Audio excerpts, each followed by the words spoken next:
All right, let's get ready for the go. Welcome back to my channel. It's JusMeLah, and in today's video, I am reacting to Married at First Sight, Season 12, Episode 8. Obviously, they always start with a recap of the previous episode, and one thing I caught on to was the fact that not only did Brianna say it's so Vinny of you, what she really said was leave it to you, so Vincent of you. That really just plays into his point. She definitely was digging on him. Yeah, so I think she just needs to apologize. A simple sorry really can make anybody's feelings of hurt, anger, whatever, just dissolve and disappear. And I think that's what she needs to say. And I think that's what Vincent is looking for. But he needs to get better at communicating, at expressing himself. The way he spoke to his friend is how he could have spoken to her about it. This is not difficult to articulate. So Chris's conversation with his pastors and whoever the other person was, his spiritual advisors, he is such a liar talking about sex intertwines the souls, and he wanted to have sex with Paige because he thought that would connect them deeply and he would magically become attracted to her. Who thinks like that? Nobody thinks like that. Nobody decides to be physically intimate with someone that they do not like, that they are not attracted to try and cultivate some sort of closeness or attraction. Chris is a liar. You are being manipulative. You just wanted to get them draws. And so you said what you said to Paige, talking about he thought it would make him more attracted to her. But, you know, maybe in some twisted world, he really did think that. And that's also dumb. All right, so his pastors, his spiritual leaders, their reactions. It was interesting. When the pastor said that this is embarrassing to Chris and his family, again, it just seemed like it's all about appearances. Like, how is this going to come off? And I feel like they were saying what they were saying on camera because they didn't want to come off looking like douchebags. Yeah, Chris Dunn called them already off camera and explained everything to them. I do think they believe those things about marriage, but they're just saying that to Chris on camera to distance themselves from his actions. So that's how I feel about that. I'm just like, yeah. So with Haley and Jacob, she just is turned off by everything about him. I think Haley just needs to grow up. It seems like she is looking at all that she doesn't like and all that is wrong about Jacob. Every time he says, I wear my watch on the inside of my wrist, I have my thong. And the thong thing, I think that's weird too. Like, why you got a thong? And do bodybuilders wear thongs? Do the men wear thongs when they bodybuild? I know the women do, but I don't think I've seen. Maybe they do wear thongs so they can show off their gluteus maximus. Let's say that they do wear thongs. Well, if they wear thongs and he's keeping his thong because it's a memory for, you know, when he was into that, then let him have that memento. Like, it's not that deep. She's reading too much into it. She's being mad judgmental, if that's the case. But if he just has thongs because he used to like wearing thongs, that is weird and she should judge him. Okay, no, she shouldn't judge him. I just feel like nobody made y'all sign up for this. Like, y'all signed up for this show. You knew that you were going to be matched with a complete stranger. You knew that you were not going to have any say around who they chose for you. And you decided to marry them. So I just feel like they need to get with the program, especially when there's nothing alarming happening, like in Chris and Paige's situation. Jacob is doing nothing that's mad alarming. Like, yes, it might be things you don't like, things that you find to be weird, but he's not coming off like a crazy person, abusive, unstable, any of those things. And so I feel like this is what you signed up for. Stick with it and make it work, okay? I'm tired of them being like, I was wondering, like, is she looking at Jake and then thinking back at some of the other men that she's dated and like pulled away from and passed up on and feeling like, dang, I should have stuck with that one. That's what I think she's feeling. I feel like that's how I might feel in this situation. Like, I done got married to this dude. I could have definitely married that other guy that I chucked the deuces on. So now back to Eric. I think Eric is needy. He's trying to control what Veronica, what's her name? Oh, shoot. Dang, I don't even know that girl's name. Is it Victoria or Veronica? I think it's Veronica. Oh, shut the front door. It's friggin' Virginia. Eric is controlling Virginia because he is needy. And he needs to just stop it. Like, get your own life. Do your own introvert things by yourself. She can accompany you, but to expect that she's no longer going to have a social life because she's dating you or is married to you is just too much. It also makes me wonder, like, do you not invite him places? Like, why does he feel so neglected? Like, are you neglecting him or is he just needy? Which one is it? And it could be a little bit of both. And so again, back to my first reaction, they need to compromise. He needs to be less needy and she needs to begin including him more in the things that she does. But he's doing the most. Talking about, you know, I was glad that we texted every 2 hours, every hour. I'm like, I gotta text you every hour? Like, I ain't did nothing different. It's been an hour. I'm still doing the same thing I was doing the last time. Yeah, you know, I think he's well-meaning, and I think he will probably push her to being even more independent because of how needy he is. Like, she's really gonna like push back because he's doing too much. When they invited their friends over to the house, I felt like they seemed like they had a healthy level of affection. I think we've seen that from the previous episodes, their honeymoon special. They've been all over each other. And so it doesn't seem to me that she is neglectful in terms of affection. And so it just feels like he wants too much. She's already loving up on you in front of her male friends, everybody hugging on you, touching you, doing all of those things. And now she needs to ask permission to go someplace. No, she doesn't need to ask permission. I missed that last episode. That really didn't resonate with me that he was saying that, or I didn't have a strong reaction to it. But I've only spoken to one person who more or less agreed. But everyone else I've spoken to, you don't ask your spouse for permission to do anything. You will have a conversation. You check your schedules. You will make plans. But if somebody has something planned, you inform and you go ahead and do that thing. He's trying to control her. He wants her to be this like... So back to Vince and Brianna. Back to this conversation he had with his friend. I totally understood what Vince was saying. Now for him, he's delicate with his wife. He's careful about what he says, careful about the words that he chooses because he wants to just treat her nicely. Vincent comes off very caring. And Brianna, I also think is very caring.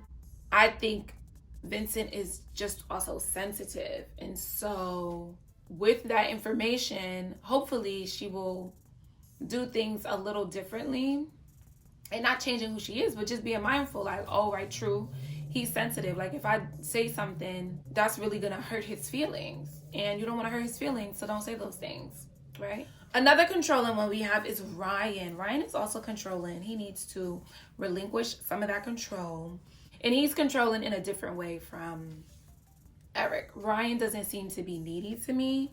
He just is very stuck in his ways, and he needs to shake it up a bit. Like, it's great that you're disciplined and you have structure, but you also need spontaneity. I don't know why he is withholding from Clara in that way. Like, he is keeping the goods to himself.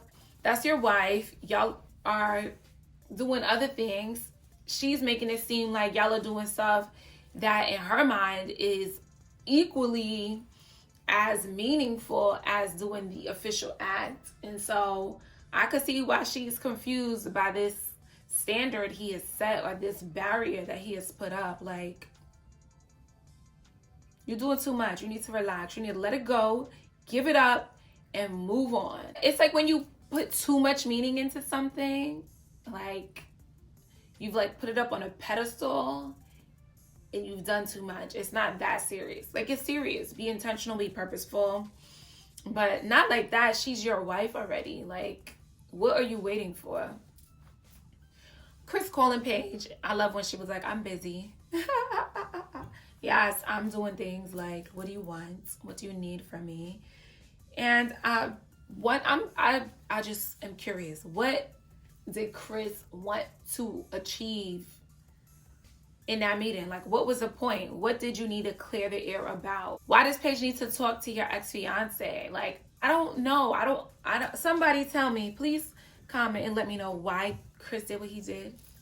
So you understand what he wanted to gain from doing that. I felt when I saw the preview last week and when I watched it this week, I felt like he just wanted to, I think not that he wanted to show off his ex-fiance, but I think he wanted to show Paige, like, this is the kind of girl or this is the kind of woman that I'm used to and you're not that. I really think that's why he wanted to bring them two together. That's the only thing that I could think of that makes sense, because I could see somebody doing that. Like, when you're just being like immature and petty, you will do stuff like that. He's told her he's not attracted to her. You know, he wants to, like, I guess almost flex, like, these are the kind of baddies I'm used to. You know, like, this is what I'm looking for and you're not that. That's why Chris did that. Haley's friend, not the pretty one with the big shirt on, but the other one, I was not feeling her questioning of Jacob. Like, I wasn't feeling how she was making fun of how they met. Maybe I'm being too sensitive, but I just felt like this is actually what they're going through, and it's not funny because they are experiencing challenges because this is how they've met. And so I just felt like she was being insensitive to their situation. And then when she was like, oh, were you the problem then? And I just felt like, what is the point of you asking him those questions? Like, what is that going to achieve? You identifying that he was actually the problem and that he's problematic is going to help Haley in what way? I just thought it was unnecessary. Mind your business. But what else? I think Haley is superficial. Like, and not that she doesn't have any depth to her. I just think it's just about how things appear to her, and I think she needs to dig a little deeper, like find out more about Jake, like really understand what things mean in his life, the significance of them, and I think she will have a different appreciation for them, and maybe not an appreciation, but she will just understand him differently and won't be so turned off and put off and think he's so icky and yicky. When Veronica, that's not her name, Virginia. Yes, Virginia. When Virginia said that she pressures her friends to, or their shot limit is 3, whatever she said about the shots and how she goes home and takes shots by herself because her friends won't take shots with her. What is going on? Like, you go home and take shots by yourself?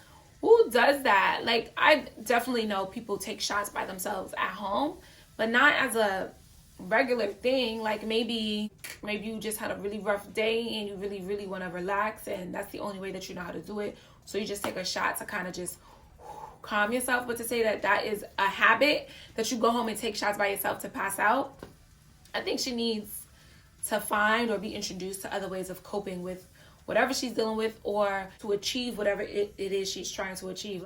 Oh, for Haley and Jacob, when she came home and he said, oh, you look nice in your white pants. Oh, they look really nice. I was like, oh, that's nice. Look at him, you know, genuinely being excited about the way his wife looks. And when she said she was going to grab a drink before heading to Clara's and asked if he wanted a drink, and he was like, no. I was like, why do people who drink always want you to drink with them? I don't get that. Every time they show Ryan from that certain angle that, okay, I just be like, yes, okay, leg day is important. Hit those squats. He is winning in that department. Good for him. And I thought that was crazy that she has not seen him with his shirt off. That Clara has not seen Ryan without his shirt. Again, what is wrong? Like, that is so weird. So y'all do stuff like, what? So y'all be doing stuff with your clothes on? What do they be doing? What do they do that he has his shirt on? What could they be doing? The way Clara is speaking, they're doing more than just like pecking, kissing. What could they be doing? I wonder, I don't get it. Maybe he's just not comfortable. He be making her do things to him. He be making her do things to him. She is willingly doing them, but he don't be giving her nothing back. That's why he has his shirt on. He's doing all the taking. Oh my gosh. I thought Bree's sister's locks were really nice. She got that good hair. I thought it was funny that okay, so Bree saying that Vincent fell off the moving car is hilarious to me because it just plays into the narrative that he is like clumsy, not careful. It's just hilarious. I was like, oh, be careful. We don't want to offend him again. But yeah. Okay, so I think at this point, everything else is about Paige and Chris. I do believe we end the episode there. Okay.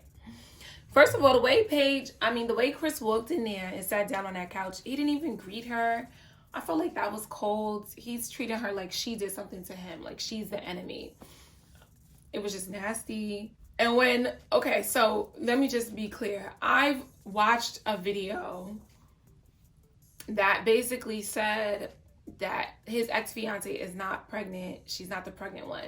So because I've seen that, I already have in my head that this woman and Chris could be lying. So that absolutely colors how I see everything. So I just want to put that out there. So when Paige asked her how far along she was, I said, yes, Paige, ask some important questions. And she said, like 6 or 7 weeks now. I was like, how you don't know how many weeks pregnant you are? I just feel like that should have come off like more seamlessly, like, oh, I'm 7 weeks pregnant. But her thinking about it made me be like, she's lying. I think her and Chris have an agreement, and that's all that is. I wanted to know what he said to her to get her there. What has he been telling her about Paige? Yeah, I think that's why she's there. She's there to help Chris out. She's not pregnant. Also, I noticed that the voiceover of Paige questioning whether the fiance is pregnant, I think they did that afterwards, and I think that maybe it's foreshadowing that she actually is not, and we might find that on later on in the season, that it was all a hoax. They didn't show her saying that at all, so I think that was like a clip from a later time that they put on that scene to plant the seed of doubt in those people who were not already doubtful, Okay, when Paige said, at one moment I thought I was gonna be pregnant. I thought I might have been pregnant too, and then like, what would you do now? I was like, don't become a manipulator, Paige, okay? Don't tell that man you pregnant just so you can see if he's still gonna leave you, okay? Don't be playing games. When Paige was laughing about the fact that Chris's ex-fiance said she's not interested right now in getting back with him, and she found so much joy in that, I was like, he's not embarrassed. Like, you finding joy in that is embarrassing because you still don't get it. The reality is he just don't want to be with you, so he will say anything to get away. So the fact that you are like, oh my God, how embarrassed must he be that on national television his ex-fiance said that she doesn't want to get back with him. No, that's not embarrassing for him. It's embarrassing that you don't still see that he is doing all of this just because he does not want to be with you. That's the embarrassing part, that you don't recognize, you don't realize that this man just doesn't want to be with you. It's not about his ex-fiance. He just needed a reason to get away from you. So relax. That gloating and laughing, I was like, you're missing it still. You are still missing it. During that conversation, I enjoyed the way Paige conducted herself. Like, she was paying Chris dust, okay? When he started acting out, she just chuckled and kept it moving. I said, good for you. That is it. Thank you so much for watching. Remember to like, comment, and subscribe. And I will see you in my next video. It's JusMeLah. Peace.